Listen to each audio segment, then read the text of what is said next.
Deci eu am încercat Să închideți microfoanele cei din online.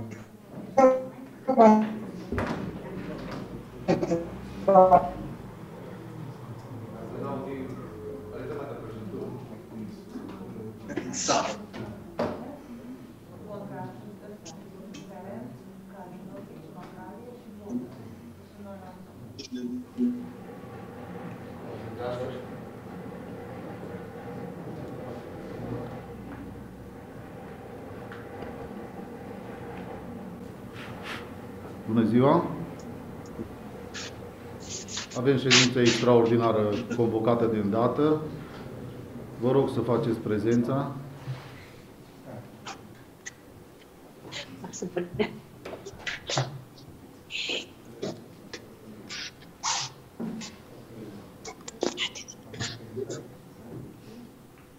Haideți aici.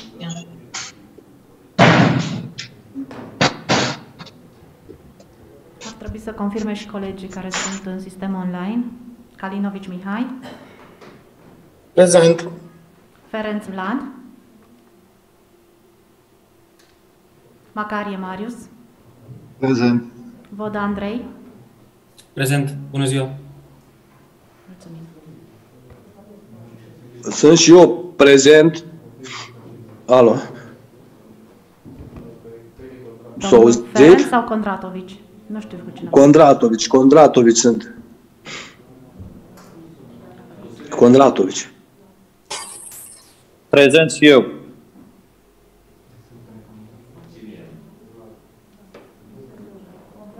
M-ați auzit? Domnul Ferenc, da. Mulțumim.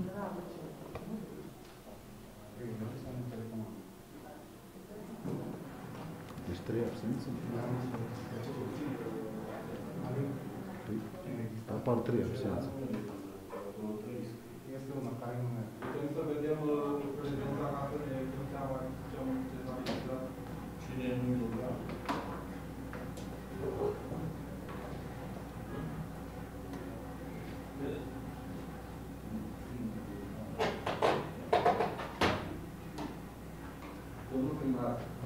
Această imagine e perfectă, care cum a votat, cum s-a înscris, în votul proiectelor nu poate fi dată și în online? Imaginea respectivă de pe ecran? Fiindcă chiar am văzut la procesul verbal, pe care o să-l supunem în dezbatere, că nu se știe care cum votează, mai ales că suntem cu electronic, doar din ținere de minte, pentru noi, ca probă.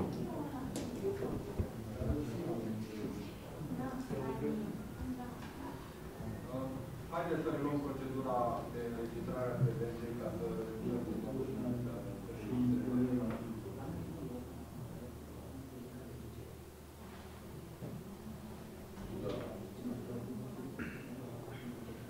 Atunci reluăm, da? Vedea, te rog.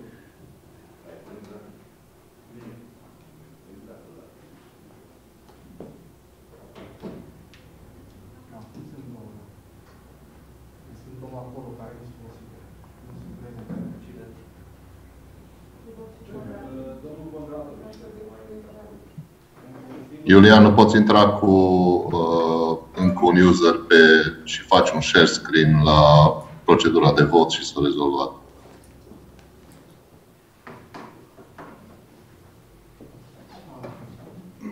Deci, referitor la cine votează, ce votează, se poate să facem un raport la sfârșitul ședinței. Nu la asta m-am referit. Când votăm fizic cu mâna ridicată, toată lumea vede care cum a votat.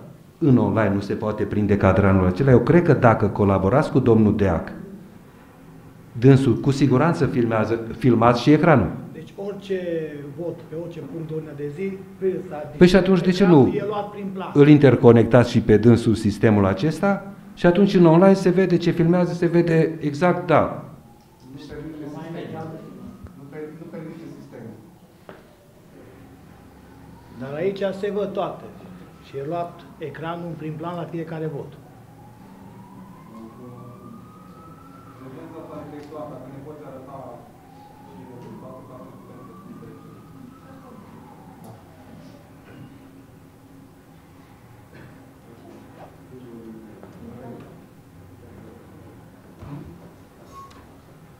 Supun la vot procesul verbal 3 din 18.02.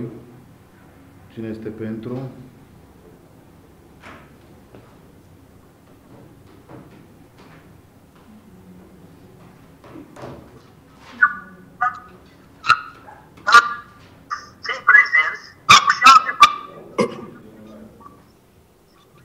Stălnovici Mihai pentru.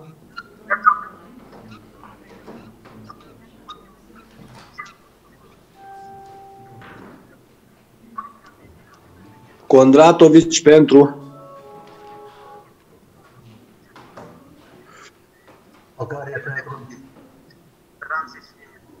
Vodă pentru.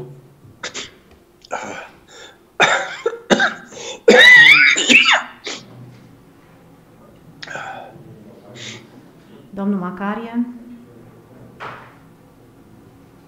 Pentru. Ferenc. Domnul Ferenc. Pentru. A intrat și doamna Tudor? Online? Nu? Bine.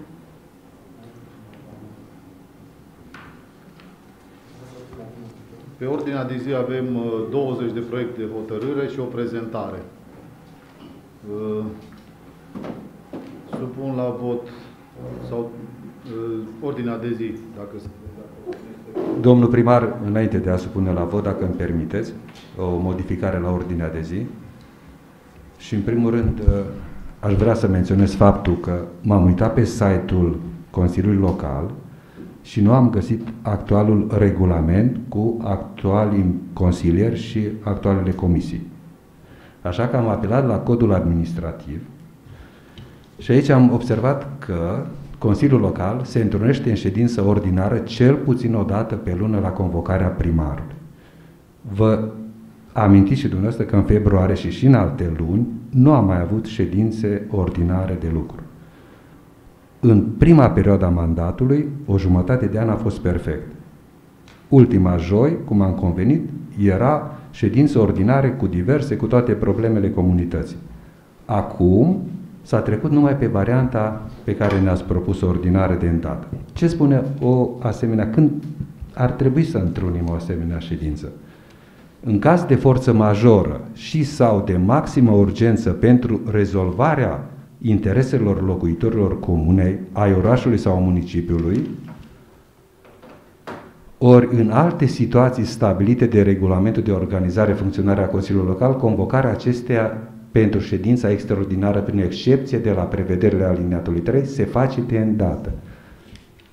Haideți un pic să ieșim din sfera asta a ședințelor extraordinare de îndată cu 20 de proiecte și să rămânem pe ordinare și, într-adevăr, alea de urgență să fie pe un asemenea model. Motiv pentru care, având în vedere că sunt multe proiecte pe ordinea de zi, în comisie am stabilit ca pe ordinea de zi, în Comisia de Buget, să fie trecute proiectele 1, 2, 3, 13, 16 și 18. În ideea că bugetul sau toate materialele primite ieri și astăzi să le dezbatem, cum e și bugetul, să fie pentru dezbatere. Deci aceste 6 proiecte le propun în urma discuțiilor din comisie pentru a fi trecute pe ordinea de zi. Mulțumesc. Dar știți că unele sunt cu termene care de asta și necesită ședințe extraordinare. Deci noi nu putem să le amânăm pe o ședință ordinară, mai ales cele cu prelungirea concesiunilor sau chiriilor, cum se spune. Din câte știu, prima expiră chiar miercuri. Revin, erau contracte a căror termene erau cunoscute, puteam să avem ultima ședință care am făcut-o la ora 10 vinerea, să o fi făcut joia ca o ședință ordinară și să punem toate aceste proiecte să le discutăm, să nu le grăbim așa și toată lumea dorește să fie o ședință normală de lucru și nu doar extraordinară de îndată, pe ultima clipă. Putem să o facem marți, spre exemplu, nu e nicio problemă. O ședință ordinară prin care să dezbatem toate... În 3 zile să convocăm ședință ordinară, domnul. Este un termen. Care este termenul? 5 care se transformă în 7 pentru că ziua în care se convoacă și ziua în care are loc se adaugă. Și ieșim din termen în 7 zile, nu? Deci că cele cu termen trebuie să le votăm. Sau facem.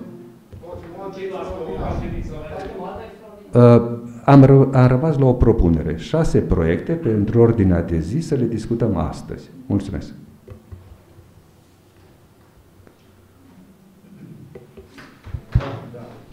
Și eu sunt de acord cu ceea ce a propus domnul Coman. De când sunt eu consilier, cred că e fără precedent ca la o ședință extraordinară de îndată să avem 20 de puncte pe ordinea de zi, printre care bugetul, care știți că are câteva zeci de pagini.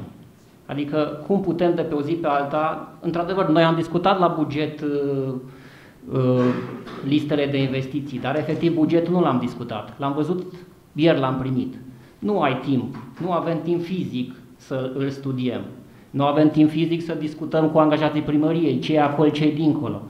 Nu e în regulă să avem 20 de puncte pe ordinea de zi, dintre care unul e bugetul de pe o zi pe alta. E fără precedent treaba asta.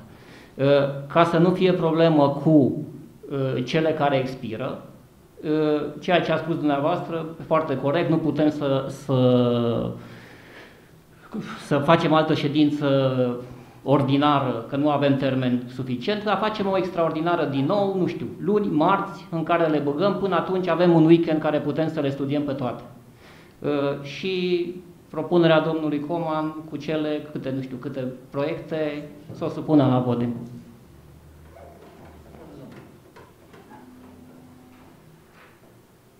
Vă rog să repetați cele 3. Proiectele.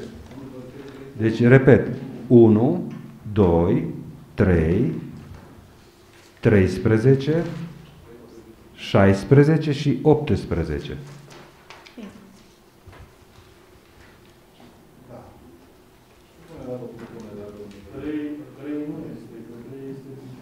E pentru dezbatere, da?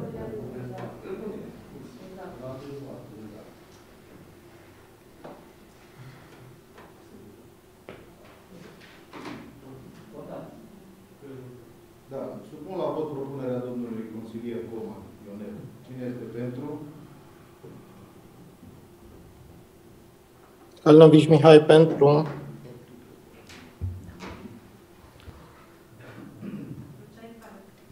Cei care participă online. Deci Calinovici Mihai pentru, Ferenc Vlad. Domnule Ferenc. Pentru. Macarie Marius. Domnul Macarie. Cer scuze, puteți să repetați? Sunt într-o altă ședință online. Deci ce votăm? Pentru ce? Pentru acele puncte propuse? S-au propus câteva hotărâri să rămână pe lista de astăzi.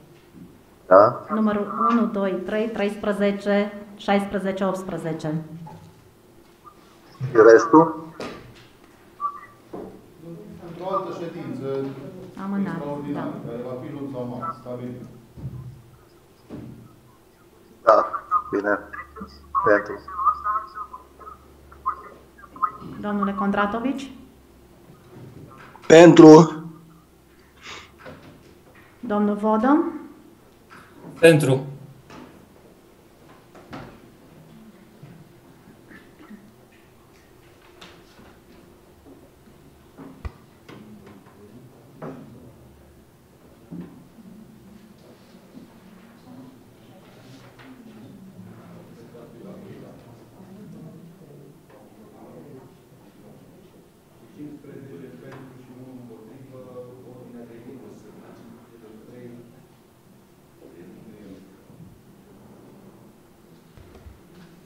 Începem cu primul proiect de hotărâre privind utilizarea sumei de 3.081.341,62 lei, rezultată din excedentul bugetului local la sfârșitul exercițiului financiar 2021, ca sursă de finanțare a cheltuielilor secțiunii de dezvoltare a bugetului local pentru anul 2022. Cine este pentru?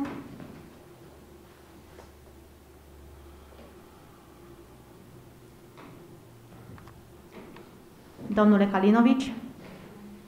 Pentru. Domnul Ferenc. Pentru. Domnul Macarie. Pentru. Domnul Condratovici. Pentru. Domnul Vodă. Pentru. Cine este împotrivă? Abțineri? Votat. Unanimitate. Bun. Continuăm. Proiectul numărul 2. Proiect de hotărâre privind utilizarea sumei de 3.347.507,70 lei din excedentul bugetului instituțiilor publice finanțate din venituri proprii și subvenții, rezultat la sfârșitul exercițiului financiar 2021, ca sursă de finanțare a bugetului local pe anul 2022. Cine este pentru?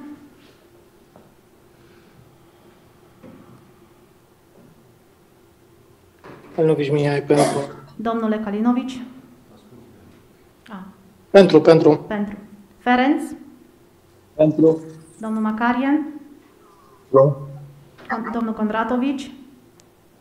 Pentru. Domnul Vodă? Pentru. Mulțumim. Împotrivă? Abțineri? Nu. Bun. Ajungem la punctul 3. Proiect de hotărâre privind aprobarea bugetului general al municipiului Toplița pentru anul 2022. Cine este pentru? Aveți amendamente? Da. Domnule Buzilă? Da. Știți că au fost mai multe întâlniri legate de buget, dar la întâlnirile astea s-a discutat doar de listele de investiții. De buget nu s-a discutat efectiv. Pentru că bugetul, în forma care am primit-o ieri, deci am primit-o ieri, forma care e acum în hotărârea de Consiliu. Nu e în regulă să primim cu 24 de ore înainte proiectul de buget, iar listele discutate într-un fel în care, de comun acord cu cei care au venit din conducerea primăriei, adică domnul Rugina a fost, plus executivul primăriei, domnul primar nu a fost într-adevăr, din punctul meu de vedere trebuie să fie la discuțiile cu noi. Deci toate discuțiile au pornit de la faptul că pe lista de investiții, principala investiție trebuie să fie gazul. Am înțeles că au fost discuții cu firma care face lucrările pentru gaz, care a spus că dacă alocăm toți banii, ei intervin în lucrare. Era vorba de 4 milioane. În bugetul inițial primit, în lista de investiții inițial primit, era 2 milioane jumate, când domnul Rugină s-a supărat că nu știa că a scăzut suma. Ulterior s-a majorat la 4, ca să primim ieri 1 milion. Deci nu se poate ca investiția principală despre care s-a discutat să nu avem resurse financiare suficiente pentru ea, în condițiile în care noi mai avem un excedent de 7 milioane de lei din anii precedenți. Anul trecut am cheltuit 5 milioane din excedent, au rămas 7. De acolo trebuie să plecăm. Din aia 7, 3, 4 merg pe gaz. După aia vedem ce mai putem altceva.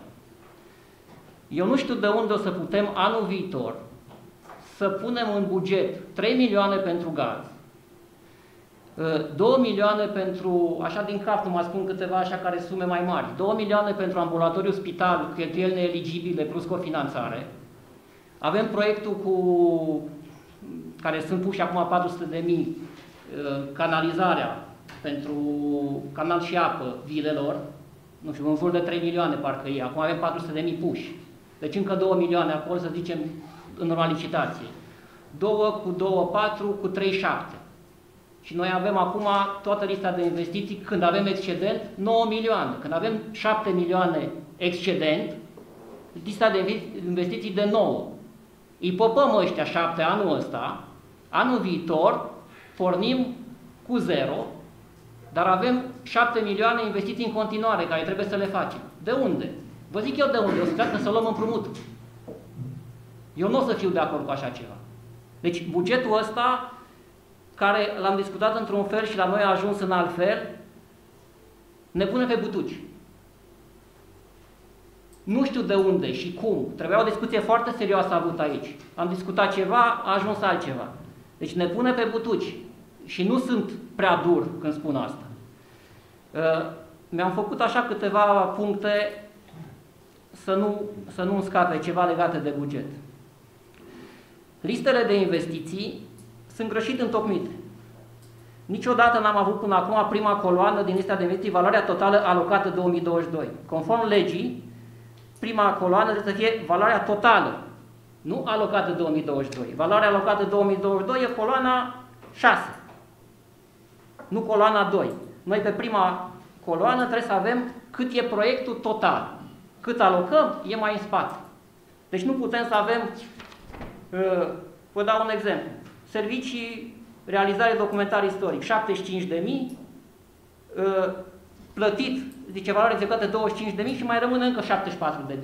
Deci nu se poate, nu-i matematică asta. Trebuie refăcute listele de investiții și dacă sunt refăcute corect, atunci o să avem pe coloana 3, pe coloana 5, rămas de executat, o să vedem toate proiectele începute de Primăria Toplița, ce valoare au, și pe coloana 6 avem cât am alocat în anul în curs. Și diferența dintre ele vedem cât sunt pe anii viitori. Noi acum nu avem o situație cât rămâne din investițiile începute să se finanțeze în anii viitori. Nu există așa ceva, n-ai de unde să scoți asta. Bugetul trebuie să ne scoată asta.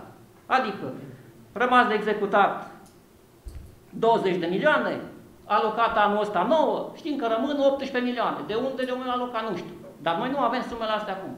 Deci, listele de investiții trebuie refăcute. Domnule Neculai, puteți da lămuriri? Că presupun că nu e monolog doar. Nu, eu vorbesc eu întâi și după aia o să cer și părerea altora. Și pot să vin și cu... Am crezut că ați încheiat. Nu, mai am încă destul. S-a încheiat un act adițional, act adițional numărul 1 din 4/2/2022 la contractul de prestări servicii 42.559 din 2021. Și prin act adițional s-a majorat suma contractului. Cum se poate majora o sumă de contract când nu avem buget? Vă zic eu, e contravenție, nu contravenție, e infracțiune.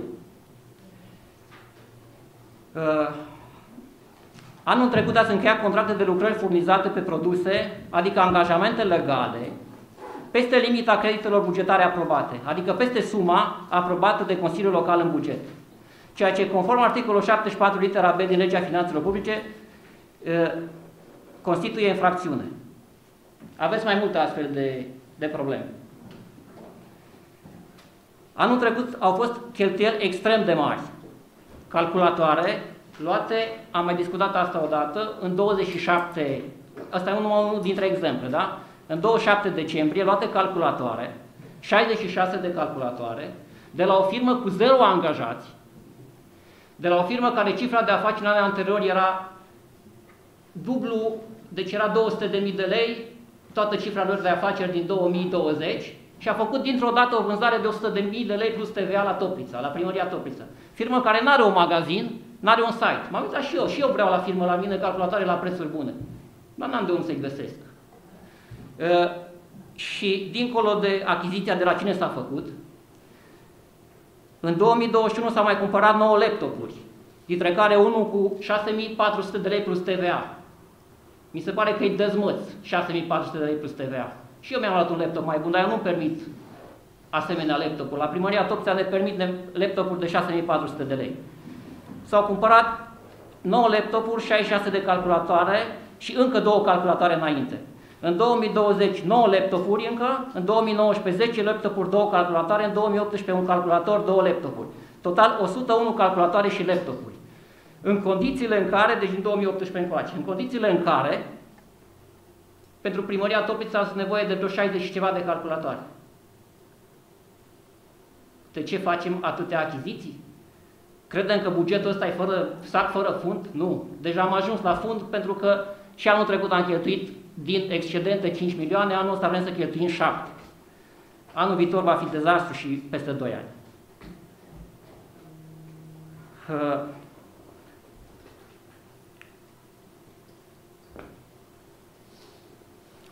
Problema mare va fi anii viitori cu investițiile care sunt în curs, de la gaz până la proiectele pe fonduri europene care trebuie implementate, care au cofinanțare, care au cheltuieli eligibile, după cum am spus, de ambulatoriu spital. Posibil că au mai fost și până acum și probabil că o să avem iarăși și, cum se numesc, nu penalități, de la fondurile europene, corecții. Nu știu de unde o să le plătim. Deci e o problemă mare din punctul meu de vedere.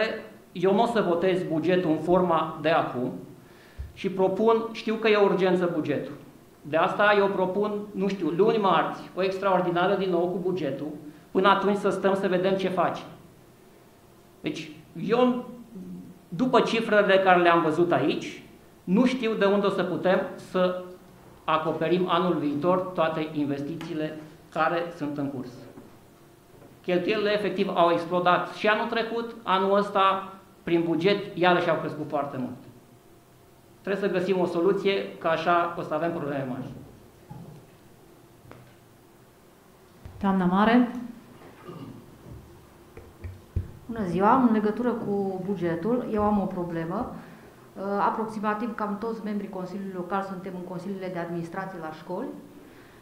M-am interesat și votarea bugetului așa cum este, deci în totalitate, pe noi ne pune într-o problemă de incompatibilitate. Deci am o rugăminte dacă pentru spital și bugetul pentru școli să se facă pe capitole, astfel încât persoanele care sunt în Consiliul de Administrație al școlii respective să nu participe la vot. Eu propun, dacă nu se va face așa, eu nu voi participa la vot pentru buget, pentru că v-am spus, m-am interesat și vom fi în incompatibilitate. În conflict de interese, da. Care ar fi conflictul de interese? Deci noi suntem în Consiliul de Administrație. De exemplu, eu sunt în Consiliul de Administrație. Eu votez un buget care din bugetul acela vor merge bani la școala respectivă, pe care noi, Consiliul de Administrație, vom stabili ce facem cu ei, nu? Noi suntem reprezentanți ai Consiliului Local, de Administrație. Fără drept de vot? Deci tu nu votezi în Consiliul de Administrație? Da. Cum să nu votezi în Consiliul de Administrație? Deci, eu nu știu, eu m-am interesat, mai interesați-vă și colegii ceilalți în legătură cu această problemă, interesați-vă și de la doamna de la juridic, de la primărie, eventual domnul... Da, ne puteți spune și sursa unde v-ați interesat ca să putem să discutăm faptic?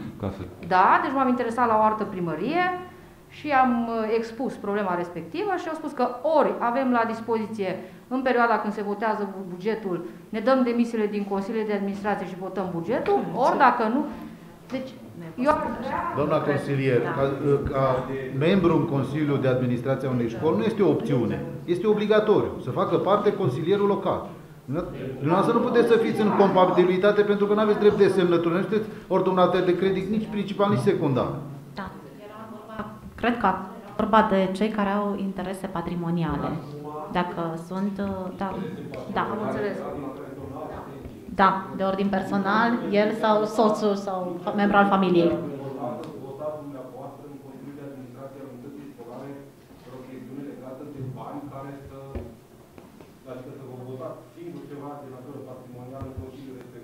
Iar dacă se pune problema ca să votați pentru o rudă sau pentru cineva apropiat, atunci în Consiliul de Administrație al școlii va fi. Am înțeles.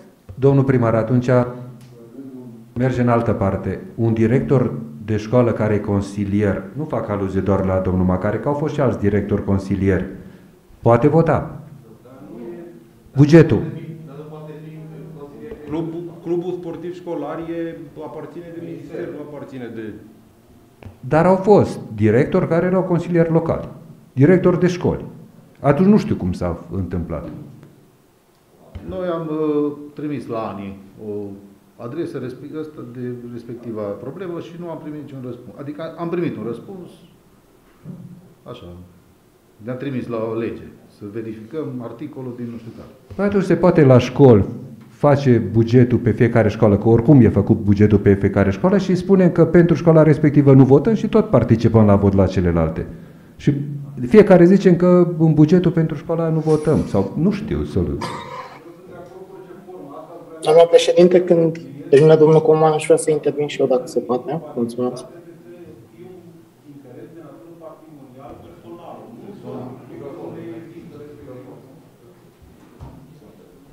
Domnul Kalinovici? Spuneți. Aș avea de făcut o precizare referitor la ceea ce au spus colegii noștri, doamna Mare și domnul Coman. Problema asta e la nivel național cu Autoritatea Națională de Integritate.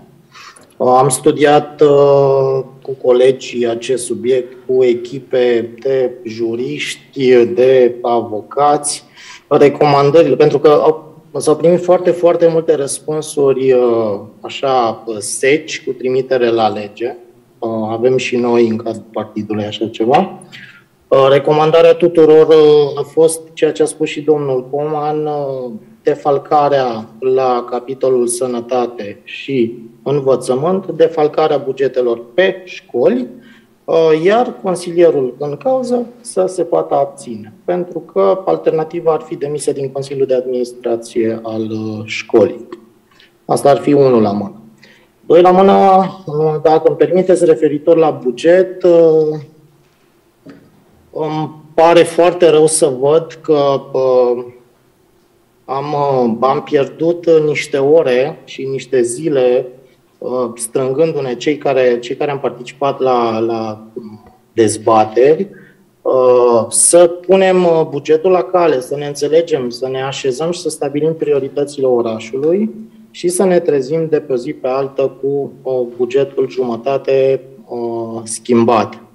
Nu este ok, nu este normal. Consider că a fost o pierdere de timp pentru noi, dacă noi am stabilit niște chestii și ne trezim cu total altceva. Cu sume schimbate, cu poziții schimbate și așa mai departe. Susțin propunerea domnului Buzilă să votăm bugetul într-o altă ședință, dacă se poate. Mulțumesc. Și la sfătuiri, când ne întâlnim, totuși să discutăm subiecte de astfel de importanță majoră, spune eu, pentru comunitate, aș vrea cu mare drag să participe și domnul primar, fiind direct implicat în procesul executiv, și nu să vină doar domnul Rugina, în care avem încredere că face treabă bună, dar să nu fie complet informat de către domnul primar sau de către staful care îl înconjoară. Mulțumesc! Mulțumim! Domnule Neculai, puteți da lămuriri? Da, aș vrea să sistemul de basculare valorică a bugetului, întrucât și dumneavoastră ați asistat și asistați în fiecare oră și în fiecare zi la... Nu se aude. La escaladarea valorică. Da, în online nu se aude. Deci valorile la iluminat, la încălzire. Vă dau numai un exemplu. Pe ianuarie-februarie am primit 510.000 facturile de la iluminat, care de regulă erau până 90.000 lunar. Noi am bugetat cu 100.000, adică da, 100.000 pe lună, dar după 15 ianuarie deja s-a pierdut controlul. Atât la încălzire cât și la iluminat. În urma repartițiilor, asistența socială a crescut cu peste 1.600.000. Fondul de salarii, la fel.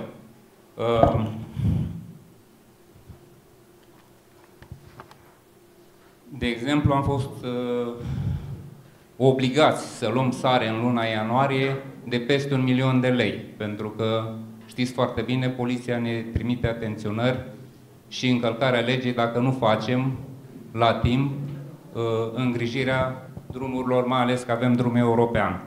Deci au fost o sumă de cheltuieli neprevăzute și acum revin la prevederile legale. Deci legea spune în felul următor, că noi am avut chiar înainte de ședință o discuție cu domnul primar, administrator și domnul Urzică de la investiții, în care pur și simplu am discutat de ce s-au basculat valorile și de ce s-a trecut presiunea și constrângerea pe investiții. Deci legea spune în felul următor: prioritatea numărul 1 în construcția bugetară este asistența socială. Pe locul 2, îndestularea fondului de salarii. Pe locul 3, secțiunea de funcționare. Iar ultima, care este și sub apa de închidere, este investiția. La noi investiția inițială am zis că tocmai aceste primele două hotărâri care le-ați aprobat, excedentele să fie reportate și să acopere fondul de investiții, am făcut 3 milioane aproape 700 listă de investiții la bugetul local și 253.000 dacă vă uitați în lista de investiții fonduri europene, care aproape este exact suma din excedent. Și atunci închiderea pe lista de investiții a produs constrângerile respective. Nu că nu s-a ținut cont de discuția care a fost, și recunosc că a fost primul an în care s-a discutat foarte mult pe tema investiției și, într-adevăr, construcția bugetară, chiar dacă o făceam acum o săptămână, trebuia să o reașez. Și așa s-a și întâmplat. Pentru că când îți vine factură de 510.000 pe 2 luni, nu pot să las orașul, nu pot să las școlile, nu pot să las instituțiile fără lumină, fără apă, fără încălzire și atunci toate valorile au trebuit redistribuite. Astea au fost condițiile, deci putem discuta oricât și aș dori ca factorii de decizie să spună unde să le punem. Eu am spus doar prioritățile și am executat. Faptul că m-am trezit cu secțiunea de funcționare, chiar dacă inițial am prevăzut 12 milioane, când am văzut că am ajuns la 16 milioane, deci deja produce panică. Niciodată n-am avut o contracție de aproape 10 milioane față de discuția inițială. Iar principiul prudențialității ne obligă să respectăm ceea ce v-am spus înainte. Deci nu s-a făcut nimic în care să nu se țină cont de dumneavoastră, dar respectând strict legislația. N-am nimic împotrivă, dar dacă decideți, va trebui să țineți cont de aceste principii stabilite prin lege. Doamna președinte, dacă îmi permiteți, Coman. Da, aș vrea să-l întreb pe domnul director, având în vedere contextul actual cu războiul la granițe, cu inflația, cu imigranții, cu ajutoarele care trebuie să le facem, care este fondul de rezervă al Consiliului Local? Ce sumă intră avem acum în acest fond de rezervă? Dacă dânsul ne poate spune. Domnule Deculai? În fondul de rezervă e prevăzut numai 10.000 de lei. Într-adevăr, am primit chiar înainte de ședință o hârtie de la prefectură în care ni se solicită dacă am prevăzut ceva sume și dacă am consumat ceva din prevederile până în data de 4 martie. Nu am consumat nimic. Trebuie să recunosc că generozitatea comunității și a voluntariatului a fost la înălțime și ne-a ajutat foarte mult pentru că știți foarte bine, prevederile bugetare se merge la 1 pe 12 din anul precedent, neavând nimic prevăzut în anul trecut, nu prea puteam să intervenim legal în a susține aceste cheltuieli. S-a făcut apel la umanitatea comunitară și s-a răspuns pozitiv. Acum, dacă tot se va rediscuta bugetul, va trebui să o regândim, inclusiv problema asta, pentru că nu știe nimeni cât va fi dimensiunea de timp, cât va fi cea valorică, cât va fi și cât va escalada valoarea acestor situații conflictuale, dar astea trebuie să fie hotărâte de factorii decizionali. Domnule Buzila? Dacă tot a venit vorba de refugiați, știu că acum s-a dat o reglementare legală prin care se vor plăti de la bugetul de stat cazare și masă. Și nu cred că trebuie să ne facem mari probleme aici. În plus, într-adevăr, ceea ce spunea și domnul director, Foarte, foarte mulți toplițeni și nu numai toplițeni, cei din zonă au răspuns solicitării de a oferi spații de cazare și chiar masă. Și în plus sunt chiar și donații care se pot ajuta din donațiile astea private, cazurile punctuale, se strânge și mâncare. Trecând înapoi la buget, eu știu, sunt constrângeri financiare, au crescut foarte mult cheltuielile. Dar cred că trebuie să fim foarte prudenți și să ne gândim și la anul ce urmează, nu doar la anul ăsta. Adică, ca să fac un rezumat așa, având 7 milioane excedent, prognozăm niște investiții în valoare de 9 milioane și anul viitor nu o să mai avem 7 milioane excedent. Ce investiții vom mai face? Vorbesc din bugetul local. Nu prea o să mai avem. Și avem lucrări, ceea ce v-am spus, vor fi lucrări în continuare. De unde le mai finanțăm? Trebuie refăcute listele astea în care o să avem acolo o imagine foarte clară ce înseamnă lucrările în continuare și avem o sumă exactă. Vedem de unde putem. Trebuie să găsim niște soluții, chiar dacă au crescut cheltuielile, vedem, poate vrem să facem mai mult decât putem. Trebuie să vedem ce putem să facem, să ne permitem să reducem și la capăt. Asta e tot ce vreau să spun. Dar niciodată n-a fost fonduri suficiente ca să ducem proiectele până la capăt, toate. Deci ne angajăm, sunt proiecte care sunt multianuale, sunt proiecte care sunt făcute pe mai mulți ani, adică tot una e multianuale, așa că mai avem încă 3-4 rectificări până la sfârșitul anului. Vedem și în funcție de încasări. Și legat de excedentul acel de 7 milioane, care și eu tot ăla l-am crezut până la dezbatere, de este de 3 milioane, nu de 7 milioane. Domnul Neculai? 366 plus 250 care sunt la fondurile europene, sunt 6 milioane și ceva, aproape 7, dar asta a venit din constrângerea bugetară. Și calendarul, că tot voiam să mai intervin o dată, calendarul este până în 4 martie, să mai putem primi cotele bugetare pe luna martie, trebuie depus bugetul. S-ar putea ca să rămânem fără salare, deci n-am nicio problemă, pentru că trebuie să respect. Problema este că eu nu găsesc soluție în a construi bugetul de așa natură să nu tăiem apa, să nu tăiem iluminatul, să nu tăiem încălzirea, să asigurăm funcționalitatea școlilor, spitalelor, să respectăm proiectele, finanțări nerambursabile, plus să plecăm și pe lista de investiții care s-a discutat, dar nu s-a îndestulat. Asta e singura problemă. Sunt consilieri destul de vechi aici, care știe foarte bine, bugetul inițial pleacă pe o constrângere foarte mare.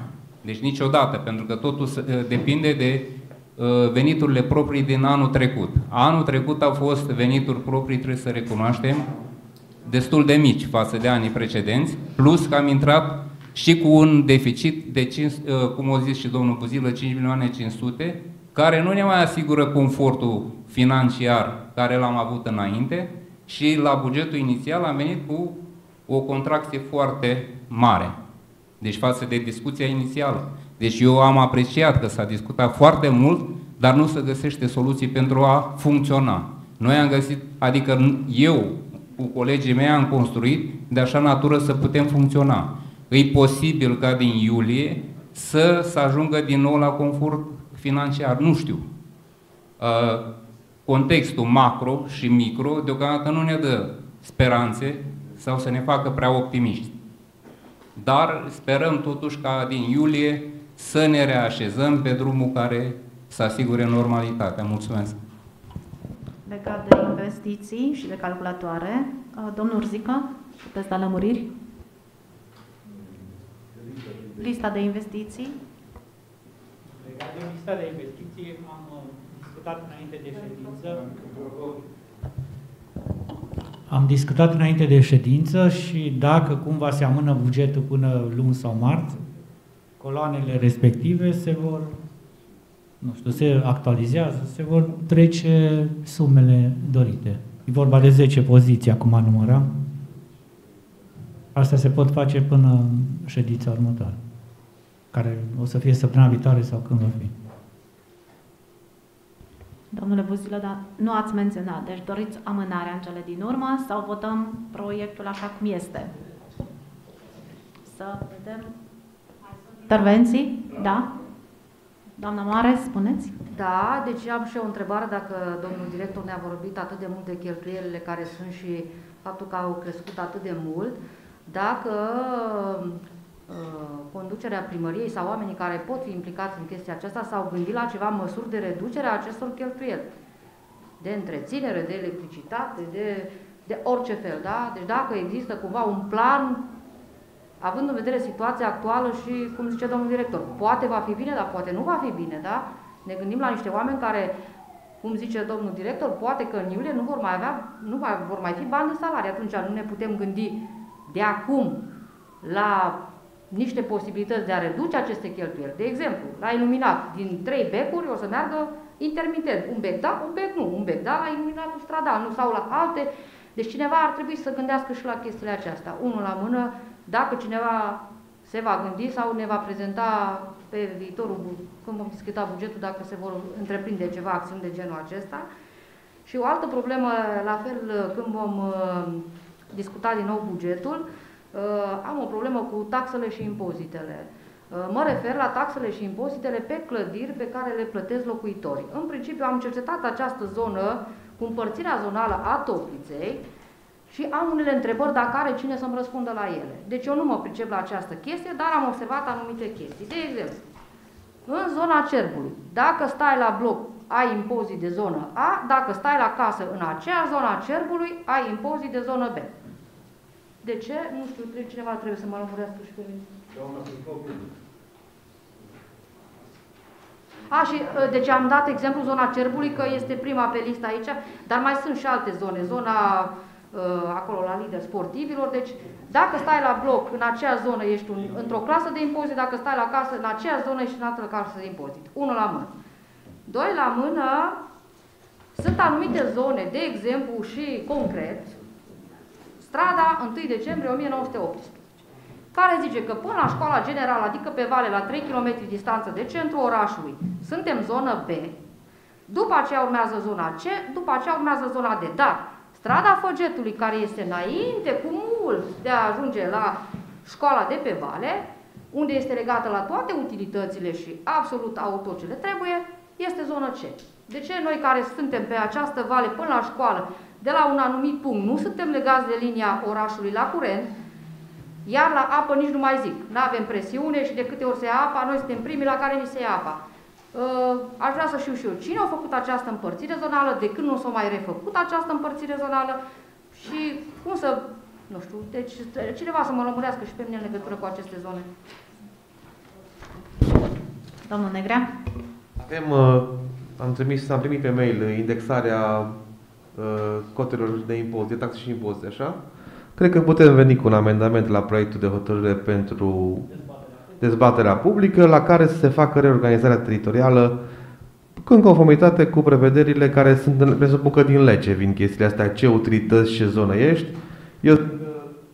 Îi alt proiect de hotărâre, îl avem în dezbatere, putem să venim cu el amendamente, să trecem mai departe ca să nu stăm pe loc. Corect, mulțumesc, domnule. Domnul Calman? Da? Da, tot la problema investiției.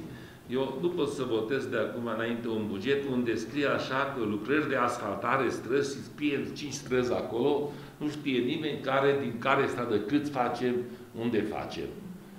Deci trebuie să fie menționat acolo lucrarea respectivă, că și anul trecut același lucru a fost trecut în buget, nu știm la recepție, că anul trecut a fost făcut anul ăsta lucrarea respectivă. Exact în felul ăsta, de exemplu, în buget, anul trecut a apărut construcții de șansuri pe strada Ștefan cel Mare. S-a făcut lucrarea e terminată. Că am cerut o listă de investiții, ce s-a terminat de anul trecut. Acolo zice că nu mai este nimic rămas de executat. Lucrarea nu terminată. Din ce va să plătească? Anul ăsta iar este băgat același denumire în buget, nu știm de unde. Măcar să scriem acolo, de la casa până la casă facem șansul. Nu că facem buget un fel de alamdala, când nu se știe nimic ce votăm. După aceea, reparații trotuare, scrie acolo toate străzile. Nu se poate. Scriem acolo faptic. Dacă o să fie bugetul de 550 de poziții, o să fie 550 de poziții, dar să fie clar. Că de aia suntem noi consilieri, că noi le alegem strada respectivă unde se asfaltează, nu altcineva. Deci dacă aici sunt scrise 10 străzi, acolo se face asfaltarea unde vrea altcineva, nu consilierii. După aceea sunt nedumeriți și în coloana 14-a, capacitatea și termen PIF. Scrie trimestru 1, 2, 3, 22. Ce înseamnă asta nu știu. Deci dacă scrie acolo că punere de funcțiune, atunci scriem o dată acolo. Dacă lucrarea se începe, dacă nu, atunci multianual scriem acolo, că mai este așa multianual.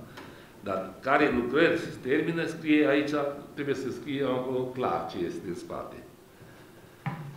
Mai am văzut reparații poduri. Sunt 4 poduri, 4 străzi enumerate. Nu știm care poduri. Deci, nu știm din aia 200.000 este prevăzut acolo, ce se face din ăla. Deci, trebuie menționat reparații poduri pe strada Ștefan cel Mare, unde este? Peste Stejarul sau peste ce.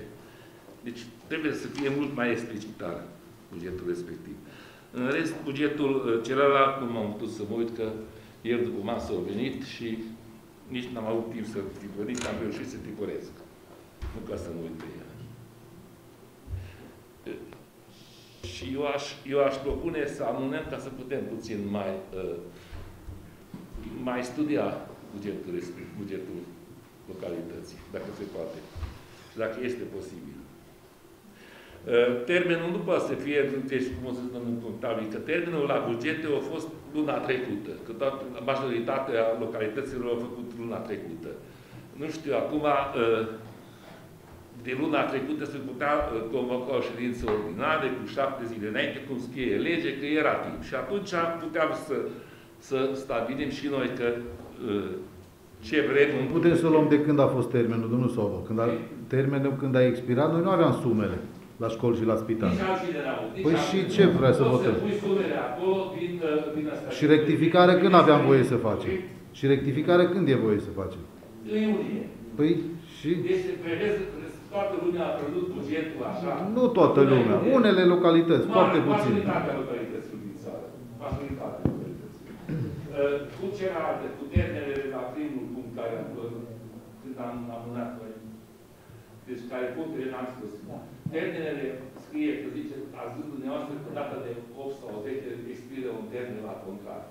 Da, nu se ia de la primărie, din la 1 ianuarie că se expiră contractul. Deci nu s-a spus mai repede aceste hotărâri. De ce facem totul ultima dată ca să ne duceți 20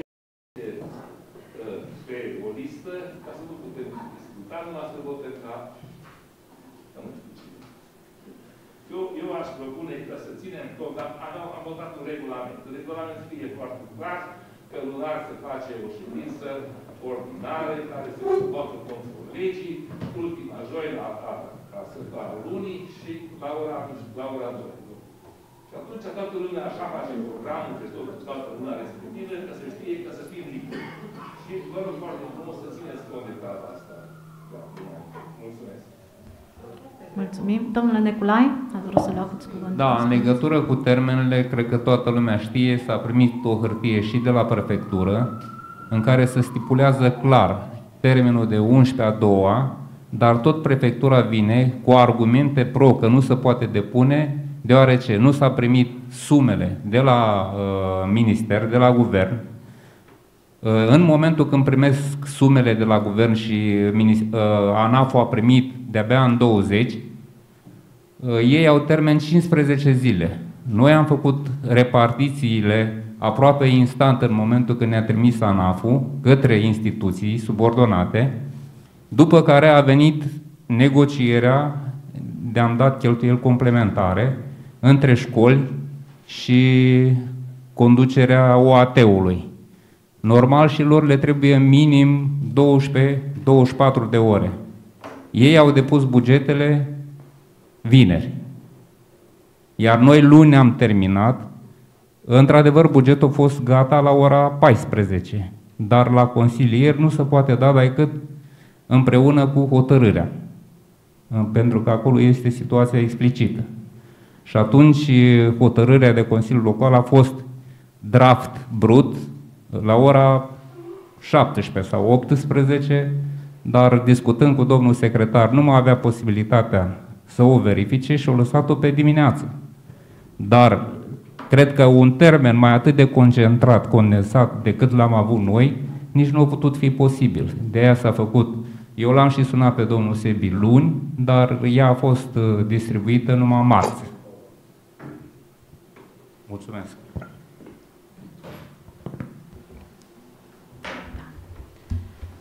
Eu zic să ajungem la vot, că nu mai terminăm cu dezbaterile. Votăm propunerea domnului Calman de amânare. Cine este pentru?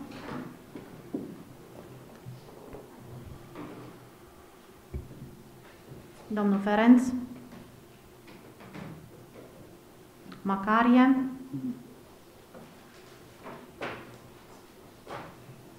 Condratovici? Da, eu sunt pentru. Domnul Vodă? Pentru. Împotrivă? Eu pentru, vă rog să înregistrați. Kalinovici? Pentru? Da, mulțumesc. Împotrivă? M-a auzit? Da. Deci eu înainte de...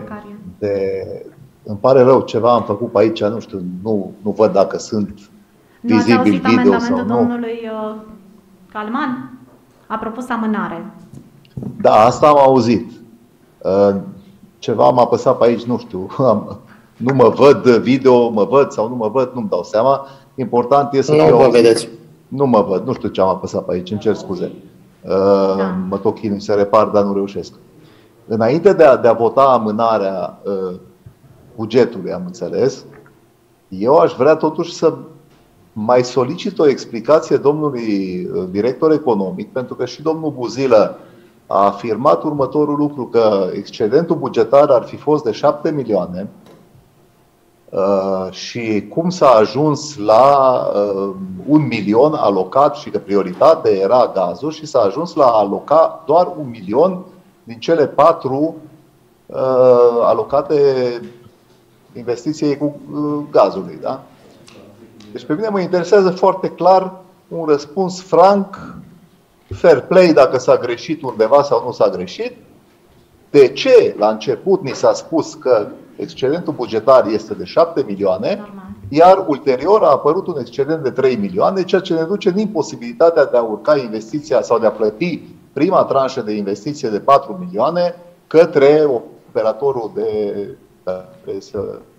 Domnule Macarie, noi deja ajunseserăm la vot. Acum o să-i dau cuvântul domnului Neculai să vă explice, însă deja eram în procesul de votare. Unii deja au votat pentru, împotrivă. Domnul Neculai? Da, o să reiau explicația și, cum o zis domnul Buzilă, este bine, pentru că noi am votat 3+3, dar să uită că în data de 7 ianuarie s-a mai votat o descoperire, un gol de casă de 2 milioane. Deci, cumulați dumneavoastră, este un calcul foarte simplu și să ajunge la excedentul bugetar. Mulțumesc.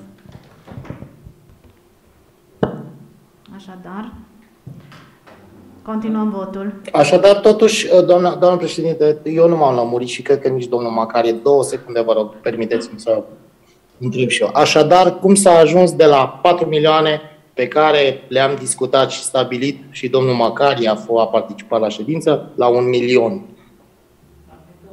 Mulțumesc. Da, cam asta era întrebarea așa.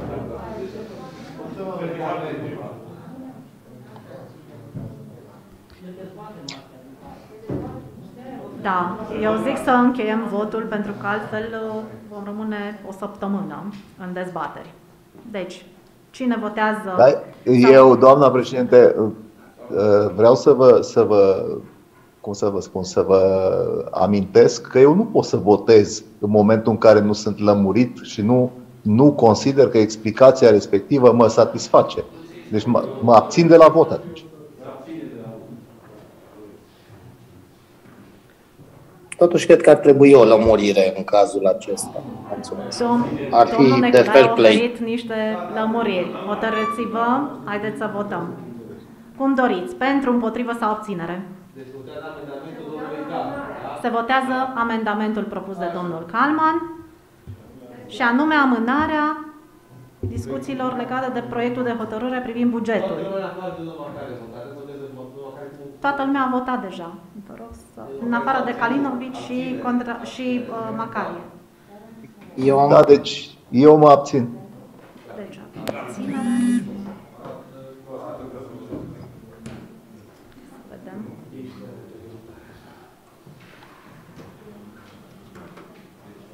Dacă nu s-a înțeles, sunt pentru amendament. Mulțumesc. Da, vedem. Continuăm. Proiect de hotărâre privind aprobarea numărului și cuantumului burselor care se acordă pentru semestrul al doilea al anului școlar 2021-2022 elevilor de la cursurile cu frecvență din învățământul preuniversitar de stat din municipiul Toplița. Am sărit un... Așa, am pierdut șirul. Da, mă scuzați, revin. 13, era însemnat, da, ca propunere. Proiect de hotărâre privind aprobarea documentației de atribuire numărul 5746 din 17/2/2022 prin procedură simplificată a contractului de servicii privind servicii de catering în vederea furnizării de pachete alimentare pentru elevii școlii gimnaziale Miron Cristea, prin programul pilot de acordare a unui suport alimentar pentru preșcolari și elevi, reglementat prin ordonanța de urgență numărul 91 din 2021 pentru anul școlar 2021-2022.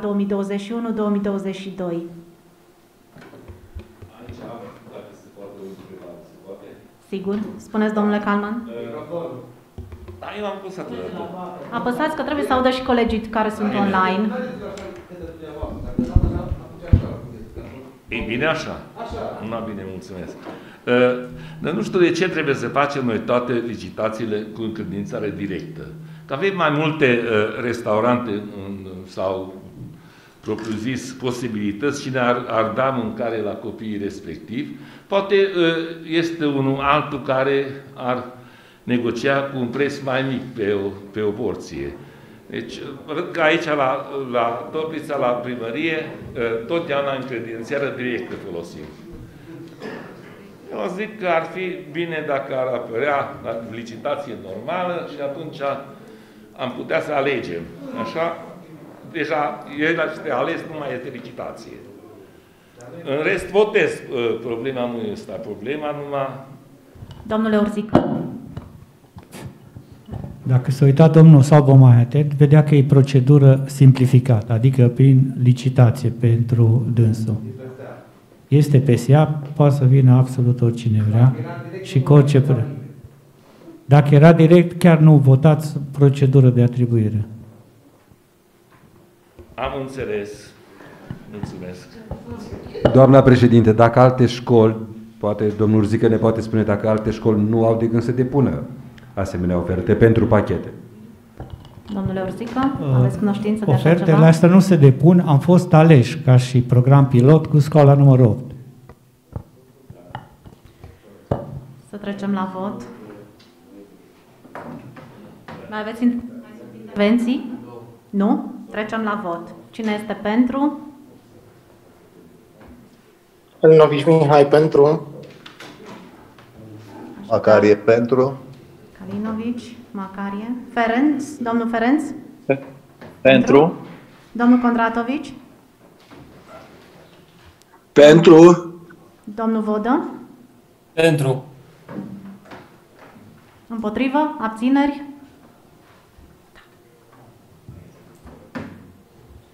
Bun. Putem vedea? Da, s-a votat în unanimitate. Continuăm. Și acum am ajuns la 16. Proiect de hotărâre privind aprobarea numărului și cuantumului burselor care se acordă pentru semestrul al doilea al anului școlar 2021-2022 elevilor de la cursurile cu frecvență din învățământul preuniversitar de stat din municipiul Toplița. Intervenții? Spuneți, doamna Mare. Eu nu voi participa la vot. Mulțumesc mult.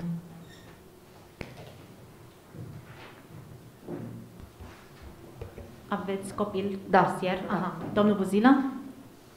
Eu vreau să întreb, nu știu dacă, cred că e legat proiectul ăsta de buget. Putem să-l votăm înainte să avem votat bugetul? Întreb.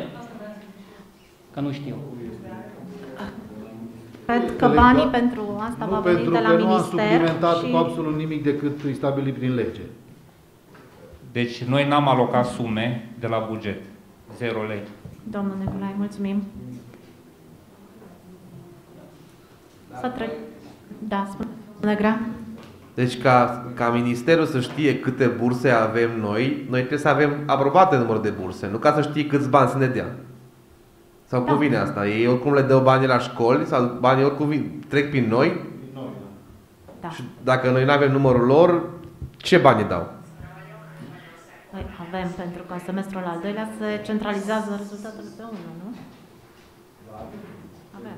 Da, sunt centralizate. Am văzut, dar dacă nu le avem aprobate cu numărul lor. Da.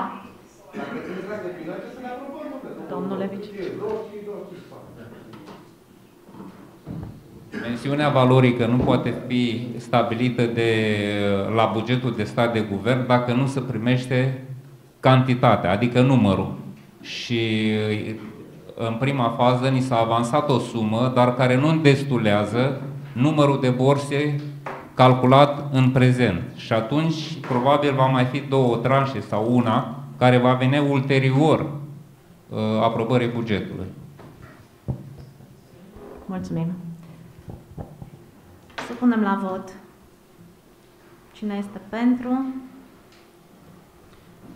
Domnul Kalinovici. Pentru. Domnul Ferenc. Pentru. Domnul Macarie. Pentru. Domnul Condratovici. Pentru. Domnul Vodă. Pentru. Abțineri? Împotrivă? Da. Bun. Continuăm. 18. Proiect de hotărâre privind aprobarea repartizării pe destinații a volumului de masă lemnoasă, proprietatea municipiului Toplița și administrată de Consiliul Local al municipiului Toplița, ce urmează a fi pus în valoare în anul 2022. Intervenții?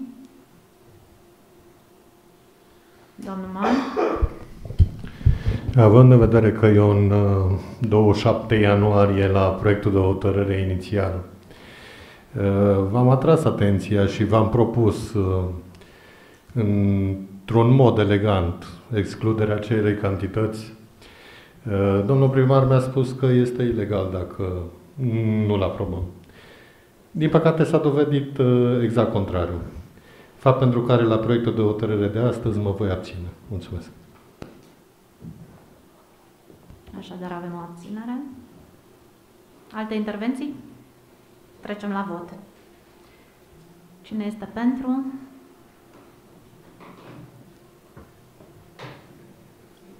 Domnule Kalinovici. Mihai, mă abțin, aceeași mențiune ca domnul Man. Mulțumesc. Domnule Ferenc. Pentru. Domnul Macarie. Pentru. Domnul Condratovici. Pentru. Domnul Vodă. Pentru. Mai sunt voturi împotrivă? Abțineri? Gata? Vedem rezultatul. Bun. Deci avem un împotrivă. 1, 2, 4, 5 abțineri și restul pentru. 2, 4, 6, 8, 10. A trecut. Nu? Proiectul a trecut. Declar ședința închisă.